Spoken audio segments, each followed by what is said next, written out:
Você sabia que a Bíblia descreve um remanescente, um povo que guarda os mandamentos de Deus e tem o testemunho de Jesus, que é o espírito de profecia? Este conceito pode mudar a forma como você entende realmente a fé e a religião hoje. Ao longo dos tempos, Deus sempre teve um povo fiel, um grupo que, mesmo em meio à apostasia e à confusão religiosa, permanece fiel e leal à sua palavra. Este remanescente é identificado claramente na Bíblia, especialmente nos livros proféticos, e cumpre um papel vital nos últimos dias da história da Terra.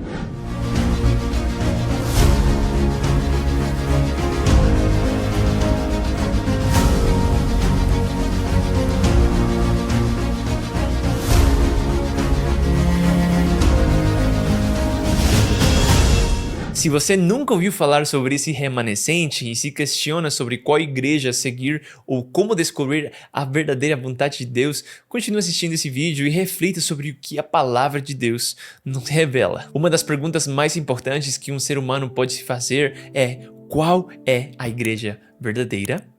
Para muitas pessoas, parece que todas as igrejas levam a Deus, mas essa é uma ilusão perigosa que Satanás usa para desviar as pessoas. A Bíblia é clara ao afirmar que não existem muitos caminhos, apenas dois, um que conduz à vida eterna e outro que leva à perdição. Jesus disse: "Entrai pela porta estreita, pois larga é a porta e espaçoso o caminho que conduz à perdição, e muitos são os que entram por ela. Mas estreita é a porta e apertado o caminho que leva à vida, e poucos são os que a encontram." Mateus 7, 13 e 14. Então, como podemos saber qual é o caminho que leva à vida? Que critérios a Bíblia nos dá para escolher uma igreja que siga a vontade de Deus? Eu vou te compartilhar 3 critérios importantes baseados nas Escrituras.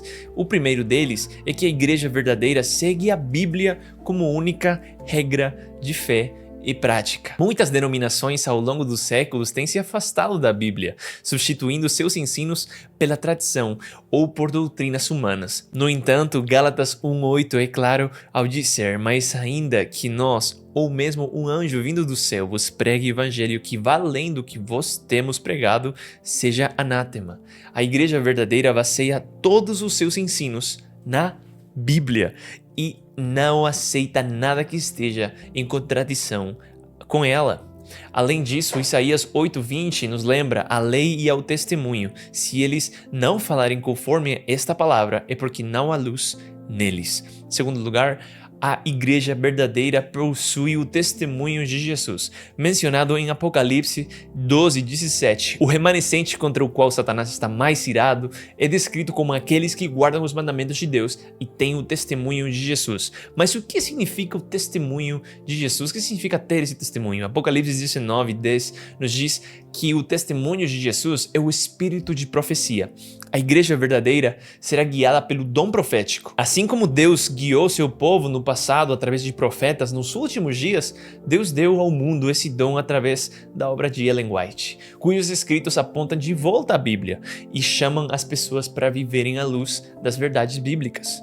Em terceiro lugar, a igreja verdadeira guarda todos os mandamentos de Deus, inclusive o quarto mandamento, que ordena santificar o sábado. Apocalipse 14:12 descreve os santos dos últimos dias como os que guardam os mandamentos de Deus e a fé em Jesus. O sábado, o quarto mandamento, é frequentemente esquecido ou reinterpretado por muitas denominações, mas a Bíblia é clara em afirmar que o sábado é o sinal entre Deus e seu povo. Em Êxodo 31:13, guardar o sábado é uma demonstração de lealdade ao Criador e de reconhecimento de sua soberania. O conceito do remanescente está intimamente ligado à missão especial da Igreja Adventista do Sétimo Dia.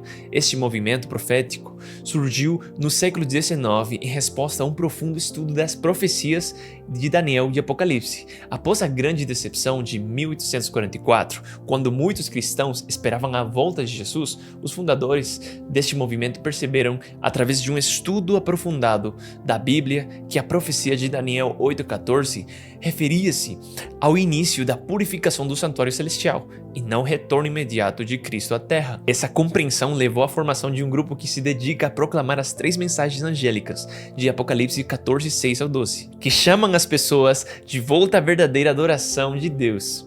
Essas mensagens incluem um apelo para que as pessoas temam a Deus e lhe deem glória, pois é chegada a hora do seu juízo, e adorem aquele que fez o céu e a terra, o mar e as fontes das águas. Note a semelhança desse texto com o quarto mandamento, que fala sobre a criação de Deus e a observância do sábado como memorial de seu poder criador, em Êxodo 28 a 11. O chamado do remanescente, portanto, é um chamado para guardar os mandamentos de Deus, incluindo o sábado, e para viver uma vida de obediência à sua palavra. A missão da Igreja Adventista do Sétimo Dia é pregar essas verdades ao mundo e preparar um povo para a segunda vinda de Cristo. Então, como discernir a igreja verdadeira? Ao escolher uma igreja, é essencial usar critérios que a Bíblia nos dá.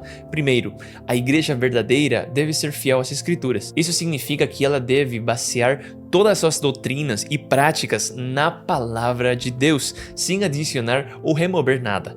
Além disso, ela deve possuir os testemunhos de Jesus, ou seja, o espírito de profecia, que é uma manifestação do dom profético nos últimos dias. E por último, ela deve guardar todos os mandamentos de Deus, incluindo o sábado, que é o selo de sua criação. Muitas vezes ouvimos o ditado: todos os caminhos levam a Deus, mas isso é um engano. A Bíblia nos adverte sobre os falsos profetas que vêm disfarçados de ovelhas, mas que por dentro são lobos devoradores. Mateus 7,15. Jesus disse: nem todo o que me diz Senhor, Senhor entrará no reino de Deus. É por isso que Jesus disse: nem todo o que me diz Senhor, Senhor entrará no reino dos céus, mas aquele que faça a vontade do meu Pai, que está nos céus. Portanto, é vital seguir a verdade e não apenas o que parece ser certo aos olhos humanos. Além disso, operar milagres e realizar sinais não são provas de que uma igreja é verdadeira, pois Satanás também pode realizar falsos sinais para enganar ainda os escolhidos. O que realmente importa é se uma igreja segue ou não a vontade de Deus em todos os aspectos, incluindo a guarda dos mandamentos. Hoje, Deus está chamando as pessoas de volta à verdadeira adoração. Ele nos convida a buscar a verdade em sua palavra e seguir os mandamentos. Apocalipse 18:4 nos dá um aviso amoroso: retirai-vos dela, povo meu, para não serdes cúmplices em seus pecados e para não participardes dos seus flagelos. Esse chamado é para aqueles que estão sinceramente buscando a Deus em diferentes denominações, mas que precisam ser guiados de volta à verdade bíblica. Se você está em busca da verdadeira igreja de Cristo, ore para que o Espírito Santo o guie. Ele promete nos conduzir a toda a verdade. Assim como o Senhor respondeu a muitos que oraram por sabedoria e discernimento, Ele também responderá a você. A igreja verdadeira não é perfeita, porque é composta por seres humanos falhos, mas é o único objeto na terra ao qual Cristo confere sua suprema consideração. Como o apóstolo Paulo nos lembra, estamos sendo preparados como uma virgem pura para Cristo. A igreja militante e imperfeita como é, se tornará a igreja triunfante quando Jesus voltar. Aqueles que se mantiverem fiéis, guardando os mandamentos de Deus e a fé em Jesus, farão parte dessa igreja gloriosa que entrará na Canaã celestial. Agora que você compreendeu mais sobre o remanescente e os critérios para escolher a verdadeira igreja, o que você fará com essa informação? A decisão de seguir a verdade é pessoal e Deus nos chama a tomar uma decisão hoje. Não deixe para depois o que pode ser o passo mais importante da sua vida. Estude a Bíblia, ore pedindo direção ao Espírito Santo e peça a Deus que o guie em cada passo do caminho. Lembre-se, Jesus disse: se me amais, guardareis os meus mandamentos. Que este amor a Deus se reflita em uma vida de obediência, fé e esperança no pronto retorno do nosso Salvador Jesus. Se você gostou desse vídeo, deixe seu like. Se você tiver alguma pergunta, também pode deixar aqui nos comentários e não se esqueça de se inscrever e ativar o sininho para receber todas as notificações. Que Deus abençoe sua vida ricamente.